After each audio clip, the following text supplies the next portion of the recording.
gira karon sa Amerika ug sa Iran. Balagan mga sundalo nga matay, no?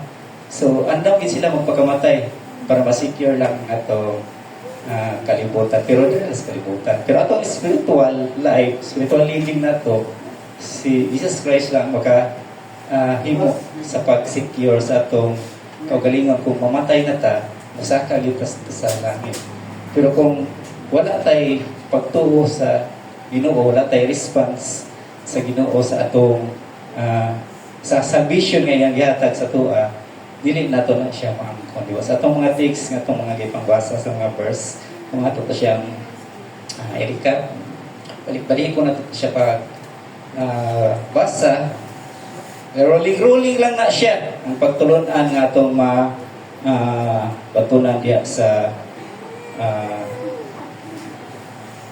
Bible. So, always na siya nagapahinumdom sa tuwa nga para dili ta masaag, di ba?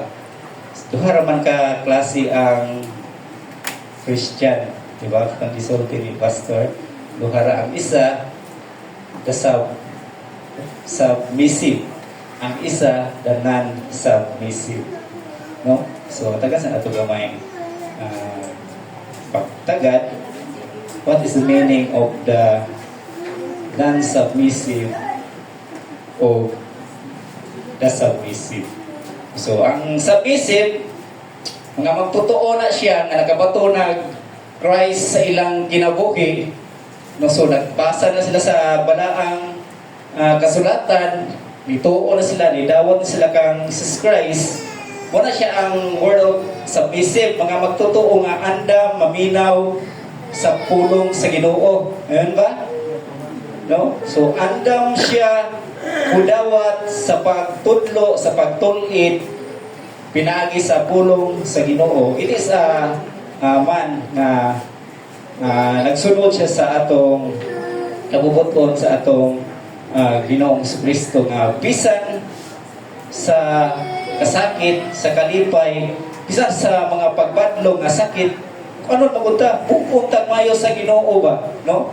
Nga para matulil lang yun ang atong tagsa-tagsa ka kinabuhi. Muna ang pulong sa Ginoo, muna siya pupuga sa tuwa.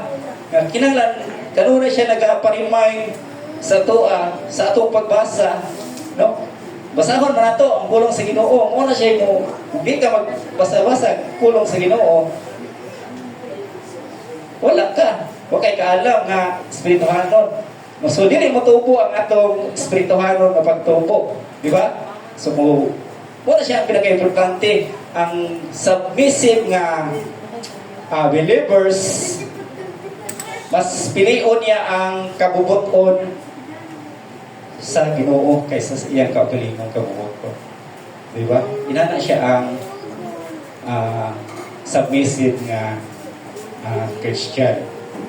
Kapag siya mo paubos sa iyang kaugalingon, maigo sa pulong sa Ginoo, sakitan sa pulong sa Ginoo, kabalo siya mo paubos sa iyang kaugalingon. Kung labaw sa tanan, ang submissive, always yun siya, teachable, di ba?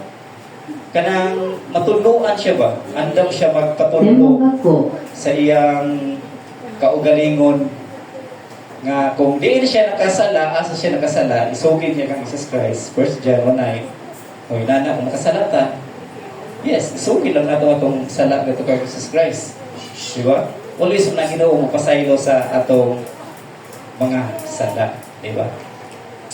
Ang non-submissive, kanto na mga magtotoo nga lisod tuluan o lisod sabton. Diba? No? So, duha gyud ka kalainan ang believers of Christ, no? So kanunay nga matud pa ang non-submissive, kanunay adunay rason. Gusto nila ilang kaugalingon lang ang masunod ug ang ilang una-una kaysa pulong sa Ginoo, di ba? So dili makabaton og eternal life. Okay? So kung mag